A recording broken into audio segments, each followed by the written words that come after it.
Hey everybody, Dustin Schmidt back here again today. And we're talking about cinema cameras again. And we talk about that quite a bit. I've got a few other videos about cinema cameras and old cinema cameras and new cinema cameras. And today we're going to talk about a new one. I actually picked up a new cinema camera. And I'm going to talk a little bit about some of the reasons why I did this, how that's going to fit into my workflow that I have right now, and things you might consider if you're in the market for a cinema camera. So let's chat about some of that. So first off, some people might be thinking, wow, you just bought a new cinema camera. It's been actually a little while. I bought a red Komodo a while back. And that's been a great camera, and I've used it for a lot of things. I've used it for the full range of stuff you can do. I've done interviews with it. I've done B-roll with it. I've done, short commercials and stuff with it. It's been a really great camera, and I've really enjoyed it. And I'm not getting rid of it, I don't think. I think I'm probably going to keep it for certain things. But the other camera that I use a lot with my red Komodo is a Canon R5C. And I use that when I shoot stills because I shoot a lot of stills. I'm a photographer as well. But I have kind of been yearning for a more simplified workflow for some of the stuff that I do. And a lot of what I do is a corporate interview / B-roll type thing where I'm shooting a lot of 2-camera interviews. And I usually always shoot a 2-camera interview, mostly because I'm also an editor. So I take the footage back a lot and I have to cut it together. And if you've ever been an editor and had to cut footage and not just handed it off, then you know that having an extra camera angle to cut to can really save your butt when it comes to the edit, especially for people who aren't used to speaking on camera a lot.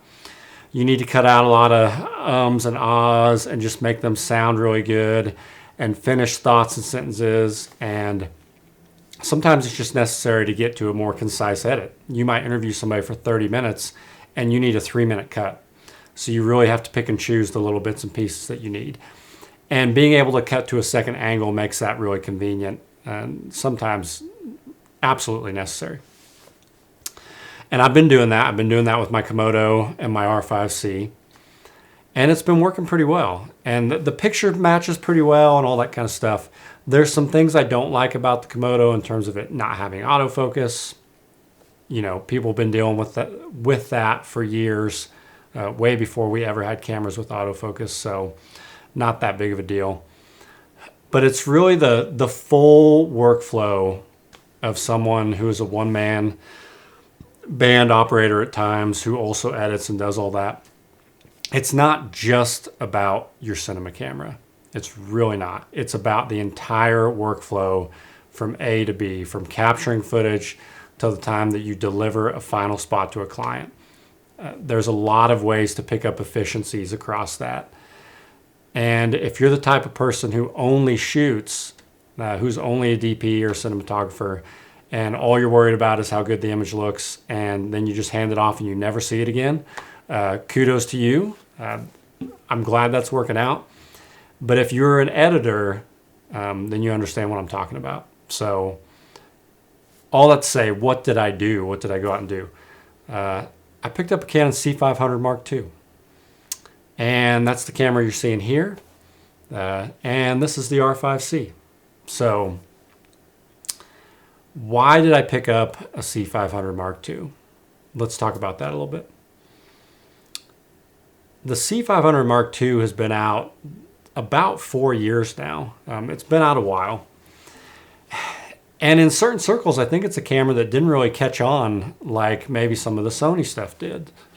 The Sony FX9 or FX6, especially for, the corporate stuff, but also a lot of reality TV, things like that. Sony just the FX9 kind of came in. I feel like it really took a lot of that market. At the same time, I know plenty of people that were shooting on Canon, some people that I really, really like and kind of looked up to from afar in terms of how they do their shoots and the stuff that they, the images they capture that are really beautiful. And the C500 Mark II is an unbelievable camera for that. It's arguably has a better picture than the FX9. Again, arguably, I'm sure there's some people out there that will argue. But it is a full frame sensor that gives you the full readout. If you want to shoot the 5.9K RAW on the Canon, you can. It has internal RAW, something the FX9 does not have, or the FX6. You have to go external to get RAW on those cameras. But it also has a really great downsampled 4K XFAVC. So that codec is really good to edit and cut with. And honestly, if you're shooting interviews, you probably don't need the RAW. That's a little overkill. And I think that's where this camera flexes a little bit, is that it'll do the corporate docu style type stuff in a 4K XFAVC.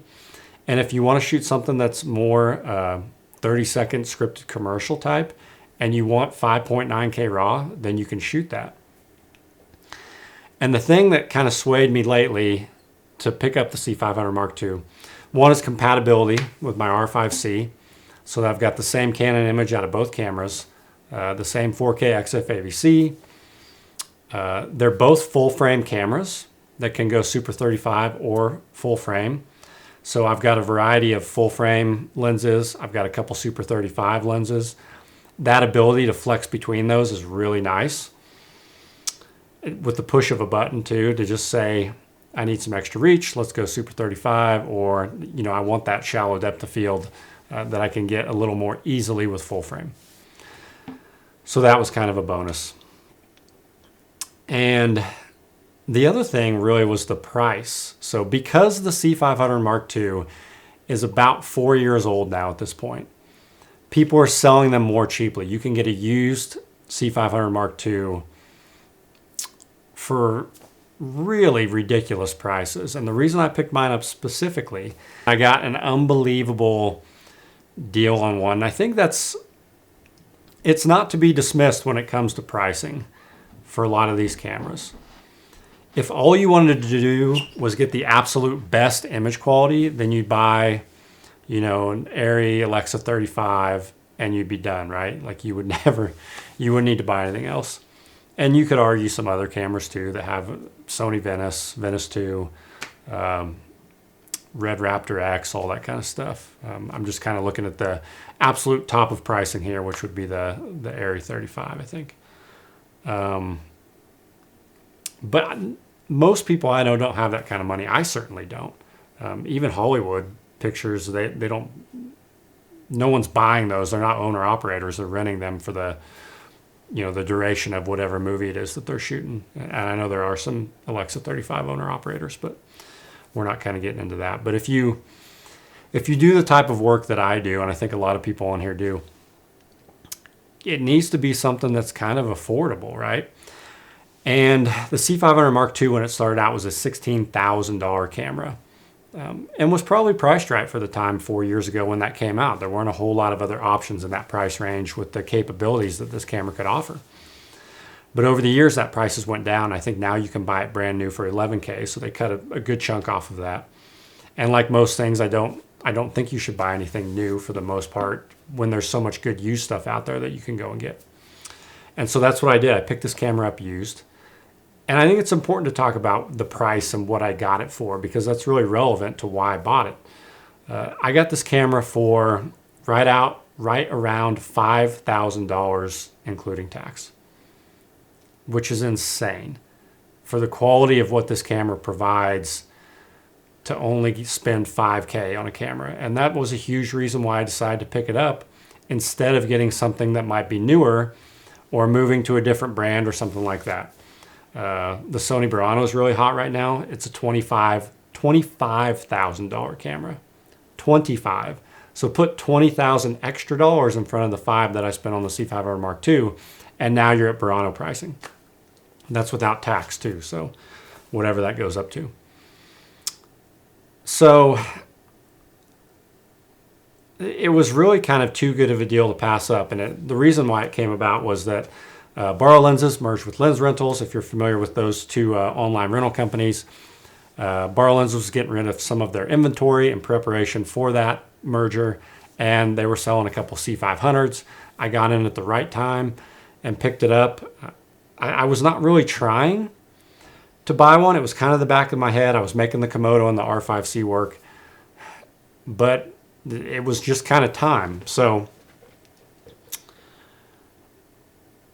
I had previously owned a C200 and had cut that together with the RC a bunch, and the Canon files work really well together. And the red works well with the R5C, but this is just simpler.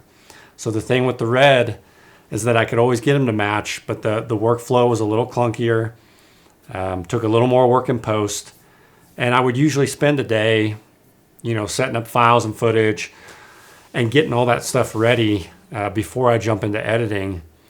And that's just an extra day or half a day or 5 hours or whatever lost in that process that I can kind of save myself now and essentially make more money on the back end on the editing side. So that's a lot of the hows and whys. I really want to get into comparing the image on this camera to some of what I have here in-house. So how does it stack up against the R5C?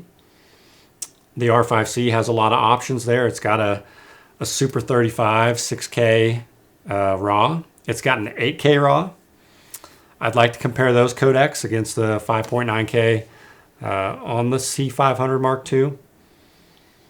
I already know the C500 Mark II has great dynamic range. If you want to look at at least a standardized dynamic range test, you can go to CineD. Some people will complain about their methods, but I think the best thing is that it's consistent. So you can consistently compare it across all the cameras that are out. Their methodology for testing is always the same. So that's a huge key thing. And it had somewhere around, just over 13 stops of dynamic range at a signal to noise ratio of 2. Depending how you want to apply noise reduction or shoot RAW or XAVC, you could pull more out of that.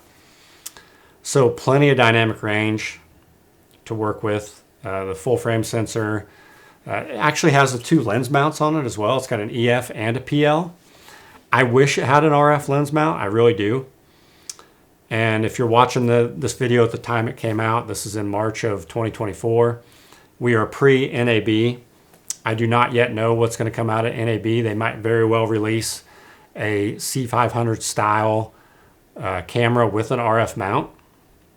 And I considered that a lot before I bought this camera. Do I need a camera with an RF mount to go with my R5C that has an RF mount, with my Red Komodo that has an RF mount? There is some benefit to that in terms of sharing the lens mount and easily being able to do stuff with lenses, because I have EF lenses and I have PL lenses. I actually only have one RF lens. It's a tiny little 50, nifty 50 in the RF mount. And that's been by design. It's been specifically, I have kept with the EF glass, one, because it was cheaper picking up used, and it's still really great as people were selling it to get RF stuff. And so the C500 Mark II works for me because I have all mostly EF lenses. So they all go on this camera. I've got EF to RF adapters, so all the EF lenses go on my R5C. I've got PL lenses. I do need to pick up the PL mount for the C500 Mark II. That's kind of a kick in the teeth because that mount is expensive. Even if you get the wooden camera version, which is maybe $1,000, the Canon version is closer to $1,500 brand new. I think you can get it for maybe $1,300 used. That's a lot, especially when I already own 2 RF to PL adapters, one for my Komodo, one for my R5C. That would have been nice to have been able to use that adapter, but the fact remains that I can swap out the mount on the C500 Mark II and get PL lenses on it. So again, a big plus for that camera if you're trying to shoot 30-second commercial scripted stuff with it, you can put PL lenses on it. And it's as simple as unscrewing a few screws and swapping those mounts out. And then when you want autofocus and you're doing a talking head like this and you want it to track, you can put the EF mount on and you can get shallow depth of field and shoot on some fast EF glass and have it track the face. So a lot of pluses there.